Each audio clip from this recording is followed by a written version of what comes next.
پاکستان اور دنیا بھر میں دیکھنے اور سننے والوں کو ارشد شریف کا سلام۔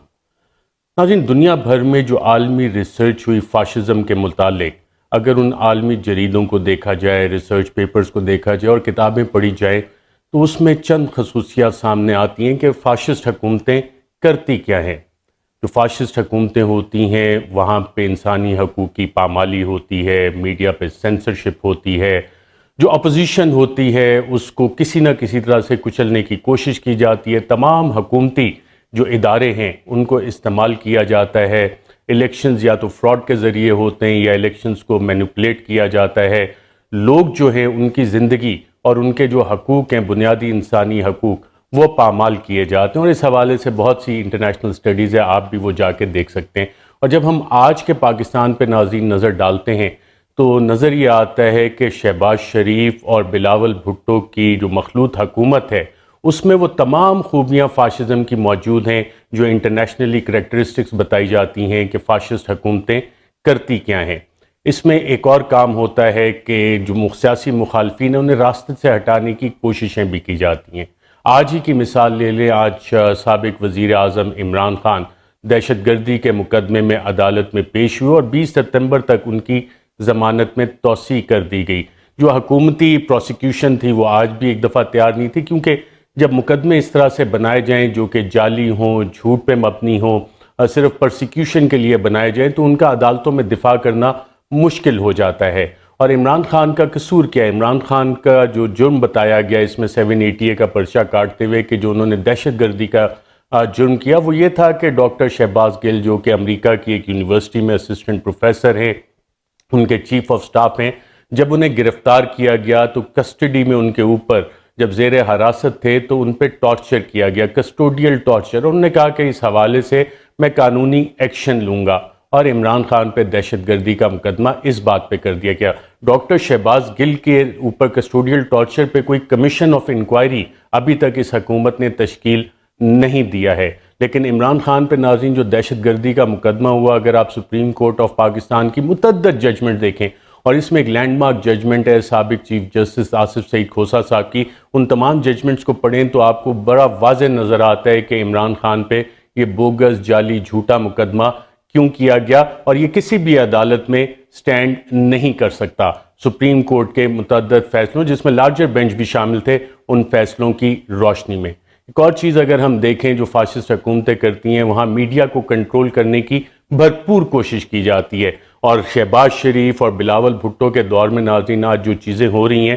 وہ پاکستان میں بدترین مارشل لاء کے ادوار میں بھی ہم نے وہ ظلم و زیادتی اور میڈیا سینسرشپ نہیں دیکھی۔ جنرل ایوب کے دور میں جو پریس ایڈوائزری آتی تھی، پریس اینڈ پبلیکیشن آرڈیننس آیا، اخبارات بند کیے گئے، وہ سلسلہ بھی آج ہم دیکھ رہے ہیں کہ ٹی وی چینلز کو آف ایئر کر دیا جاتا ہے، ہدایات آتی ہیں اور پیمرا کا استعمال کیا جاتا ہے، یہاں تک کہ سندھ ہائی کورٹ میں پیمرا نے جا کے کہا کہ جی ARY جو بند ہوا ہے وہ ہم نے بند نہیں کیا۔ تو سوال ہے کہ جی وہ کون تھا جس نے پھر یہ بند کیا تھا؟ وہ نام ابھی تک سامنے نہیں آ رہا۔ لیکن اسی چیز کو جب ہم دیکھتے ہیں میڈیا سینسرشپ کے حوالے سے، جنرل ضیاء الحق کے دور میں جو کچھ ہوا، وہاں سر عام صحافیوں کو، جس میں ناصر زیدی صاحب بھی شامل تھے، سینئر صحافی ہیں، ان کو سر عام پبلک کے سامنے کوڑے مارے گئے۔ آج شہباز شریف اور بلاول بھٹو کی مخلوط حکومت کے دور میں پبلکلی تو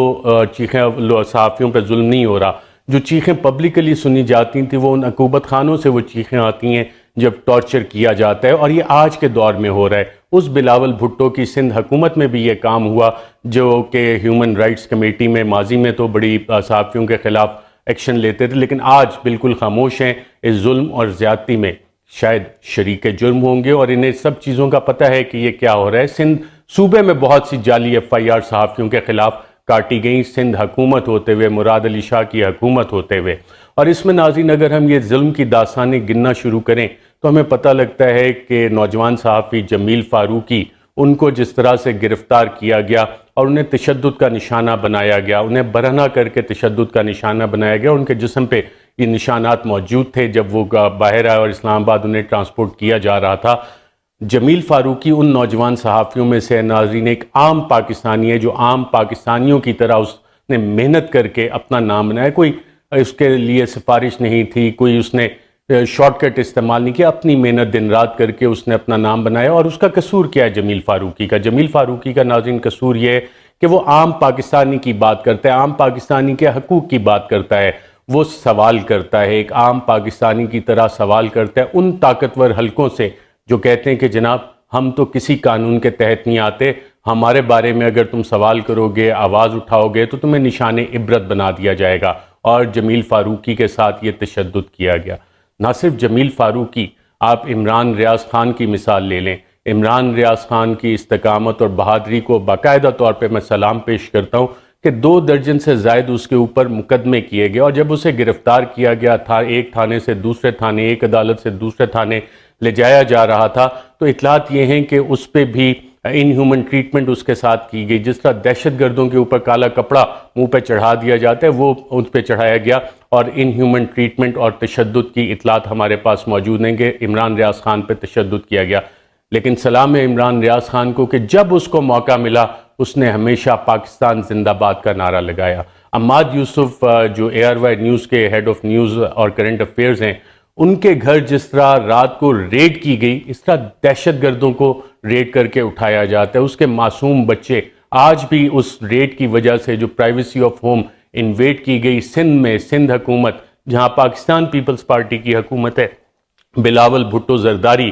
کی پیپلز پارٹی کی حکومت ہے، وہاں سے عماد یوسف کو رات کو اٹھایا گیا، مڈ نائٹ ریڈ کر کے اٹھایا گیا فیملی کے سامنے. اور جس طرح سے دیواریں پھلانگ کے وہاں پہ انٹر ہوئے تھے، وہ کارروائی کس طرح کی تھی؟ خوف و ہراس پھیلانے کے لیے، تاکہ باقیوں کے لیے بھی یہ مثال بنے. اور پھر عماد یوسف کے ساتھ بھی کسٹڈی میں ان ہیومن ٹریٹمنٹ کی گئی کہ تاکہ آئندہ جو شخص محنت کرتا ہے، صبح سے شام تک اپنے کام سے کام تعلق رکھتا ہے، صحافت کرتا ہے، اس کے ساتھ بھی ان ہیومن ٹریٹمنٹ کی گئی. ایاز امیر صاحب پاکستان کی صحافت کا انتہائی معتبر نام، سینئر صحافی، دہائیاں انہوں نے دیکھی اور ہر کسی کو انہوں نے سوال کیا. جب ایک رجیم چینج کے حوالے سے انہوں نے بات کی اور ایک سیمینار میں شرکت کی جس میں عمران خان بھی موجود تھے، تو انہوں نے کافی ساری ایسے باتیں کیں کہ جس سے چند طاقتور حلقے انتہائی شدید برہم ہوئے. اور اس کے اگلے روز ہی جب وہ ٹی وی پروگرام اپنا ختم کر کے دنیا ٹی وی سے جا رہے تھے تو ان پہ حملہ کیا گیا. اور یہ ایک ایسا گنجان آباد علاقہ ہے جہاں پہ متعدد CCTV کیمراز لگے ہوتے ہیں، اور اسی وقت جب ہم نے بیپرز وغیرہ دیے تھے اور اس کو کنڈیم کیا تھا تو کہا تھا کہ شاید اس کے پرپیٹریٹرز نہ پکڑے جائیں گے، نامعلوم افراد نہ پکڑے جائیں. اور آج کی تاریخ تک آپ ناظرین دیکھ لیں، ایاز امیر پہ حملہ کرنے والے بھی نہیں پکڑے گئے. سمیع ابراہیم صاحب پہ حملہ کیا گیا، اور سمیع ابراہیم کے حوالے سے آج بھی چند لوگوں کی خواہش ہے کہ انہیں ابھی تک سبق نہیں آیا، مزید سبق سکھانا ہے. اور سمیع ابراہیم کے حوالے سے آج بھی سازشیں باقاعدہ طور پہ جاری ہیں، جس کی کہ مجھے بہت انتہائی مصدقہ اطلاع جو میں نے چند لوگوں سے بات کی تو پتہ لگا. اور یہ مصدقہ اطلاعات ناظرین میں آپ کو ایک خط دکھاؤں گا ڈاکومنٹڈ، جس میں ان تمام چیزوں کا ذکر کیا گیا تھا، وہ تھوڑی دیر میں آپ کو بتاتا ہوں. لیکن دیگر صحافیوں کی میں تھوڑا ذکر کرنا چاہوں گا. صابر شاکر کو ملک چھوڑنا پڑا، سنگین دھمکیاں انہیں دی. مجھے بھی سنگین دھمکیاں آئیں اور یہ ڈاکومنٹڈ ہے، سرکاری دستاویزات میں بھی ڈاکومنٹڈ ہے کہ اس حوالے سے جو دھمکیاں دی گئیں، جان سے مارنے کی دھمکیاں دی گئیں، اس حد تک یہ لوگ کارروائیاں کر رہے ہیں. اور قصور کیا ہے؟ صرف بولتے ہیں، سوال کرتے ہیں. خاور گھمن جو ARY کے بیورو چیف ہیں اسلام آباد کے، ان کے اوپر بھی مقدمہ کر دیا گیا. صدیق جان حال ہی میں بیورو چیف بنے ہیں بولڈ ٹی وی کے، ان کو ڈرانے دھمکانے کا اور پریشرائز کرنے کا سلسلہ ہماری اطلاعات کے مطابق شروع ہو چکا ہے، اور ان کے حوالے سے بھی چند حلقوں میں کچھ بات چیت ہوئی ہے. جب ناظرین میں یہ ساری چیزوں کا ذکر کر رہا ہوں تو میں آپ کو ایک خط بتانا چاہتا ہوں جو میں نے 22 جولائی کو صدر مملکت، supreme commander of the armed forces, head of the state کو لکھا تھا، اور ایک اسی طرح کا خط honourable chief justice of Pakistan کو بھی لکھا تھا. اور اس میں ایک پیراگراف میں 22 جولائی کو میں نے بتایا تھا کہ کچھ انسکروپلس ایلیمنٹ صحافیوں کے خلاف یہ کارروائیاں کرنے کا پلان کر رہے ہیں. اور آپ اس خط میں جو نام لکھے ہوئے ہیں جب دیکھیں گے تو یہ کارروائیاں انہی صحافیوں کے خلاف ہوئی ہیں، اور یہ آلریڈی ڈاکومنٹڈ ہے. لیکن اس سب چیز پہ ناظرین آج کی تاریخ تک کوئی کمیشن نہیں بنا ہے. یہ تاریخ کا وہ سیاہ باب ہے میڈیا سینسرشپ کا جو شہباز شریف، بلاول بھٹو اور PDM کی حکومت میں رقم ہو رہا ہے. یہ سب کچھ کیا کیوں جا رہا ہے؟ میڈیا کی آواز دبانے کی کوشش کیوں کی جا رہی ہے؟ چینل مالکان کو دھمکیاں دی جاتی ہیں، ان کے اوپر بھی چند میں سلمان اقبال پہ بھی مقدمے میں شامل کیا گیا ان کا نام، ان کو دیگر دھمکیاں بھی دی گئیں کہ تمہارا فلانا بزنس ہے، وہ ختم ہو جائے گا، اس حوالے سے تمہیں ہم سبق سکھائیں گے۔ دیگر چینل کے مالکان کو کہا تمہارا فلانا بزنس ایک اور ہے، اس حوالے سے تمہیں ہم سبق سکھائیں گے۔ اور جو کوئی بھی عمران خان کو دکھانے کی، جلسہ دکھانے کی کوشش کرے گا اسے نشان عبرت بنا دیا جائے گا۔ فلاں صحافی کو آف ایئر کر دو، فلاں صحافی کو نوکری سے نکالو، پھر تم سے بات چیت ہوگی۔ یہ ساری چیزیں بیک گراؤنڈ میں چل رہی ہیں میڈیا کی سینسرشپ کے حوالے سے اس وقت جو حالات ہیں۔ لیکن یہ سب کچھ کیا کیوں جا رہا ہے؟ یہ سب کچھ کیا اس لیے جا رہا ہے کہ عمران خان، جس کے ساتھ اس وقت پاکستان کی عوام کھڑی ہے، وہ پاکستان کی قوم جو انتہائی ریزیلینٹ ہے، خوددار قوم ہے، محنت کرتی ہے، ایماندار قوم ہے، وہ عمران خان کے ساتھ کھڑی ہے۔ اور لوگوں کا خیال ہے جو یہ پی ڈی ایم کی حکومت ہے، اس کے اتحادی ہیں اور اس کے ہینڈلرز ہیں اور سہولت کار ہیں، کہ عمران خان کی پاپولیرٹی شاید میڈیا کی وجہ سے ہے۔ میڈیا کی وجہ سے نہیں، آپ نے میڈیا پہ سینسرشپ لگا کے بھی دیکھ لیا، پاکستان کے عوام عمران خان کے ساتھ کھڑے ہیں۔ اور آپ دیکھیں کہ کتنی نیچ اور گری ہوئی حرکت انہوں نے کی کہ جب عمران خان امریکہ میں پاکستان میں جو فلڈ سے، سیلاب سے تباہ کاریاں ہوئیں، اس سے پاکستانیوں کے لیے امداد اکٹھی کر رہے تھے، تو چینلز کو آف ایئر کیا گیا۔ عارف حمید بھٹی جو آلریڈی کھٹکتے ہیں بہت سارے حکمرانوں کو اور کافی سارے لوگوں کو، بڑی بے باک بات کرتے ہیں، پہلے انہیں آف ایئر کیا گیا، پھر ان کے چینل کو یہ دھمکیاں دی گئیں کہ اگر تم نے عمران خان کو دکھایا تو تمہارا چینل بند کر دیا جائے گا، اور کئی جگہ پہ جی این این کو بند بھی کیا گیا۔ عارف حمید بھٹی صاحب بھی ان سب چیزوں سے دل برداشتہ ہو کے ملک اس وقت چھوڑ چکے ہیں اور ایک دوسرے ملک میں اس وقت جا کے بیٹھے ہیں، کیونکہ پاکستان میں جو حالات ہیں، اب جان سے مارنے کی دھمکیاں دی جا رہی ہیں۔ عارف حمید بھٹی پہ بھی 2 اٹیمپٹس ہوئے تھے، جس کے بعد عارف حمید بھٹی نے ملک چھوڑنے کا فیصلہ کیا۔ ٹیلی تھون عمران خان نے پہلی کی اور دوسری کی، اور اس میں اوورسیز پاکستانیوں نے جو عمران خان پہ اعتماد کرتے ہیں، پاکستانیوں نے جو عمران خان پہ اعتماد کرتے ہیں، دونوں ٹیلی تھون میں تقریباً 10 ارب سے زائد کے اماؤنٹ پلیج کیے ہیں پاکستانیوں کی مدد کرنے کے لیے۔ لیکن یہ حکومت، اس کے اتحادی اور اس کے سہولت کار اور ہینڈلرز، انہوں نے بھی اپیلیں کی تھیں، اور شرمندگی سے وہ یہ بھی نہیں بتاتے کہ ان کے اکاؤنٹس میں پاکستانی قوم نے کتنا پیسہ دیا۔ وہ یہ چیز آپ کو نہ بتا رہے ہیں، نہ بتائیں گے، بلکہ کوشش تو یہ کی گئی کہ جو عمران خان نے ٹیلی تھونز میں جو اکاؤنٹ دیے تھے، جب لوگ وہاں پیسے جمع کروانے گئے، کہتے نہیں اس میں نہیں، تم حکومت کے اس اکاؤنٹ میں پیسے جمع کرواؤ۔ بینکس کو یہ ہدایات اس حوالے سے دی گئی تھی، لیکن لوگوں کا اعتماد جو ہے وہ عمران خان کے اوپر ہے۔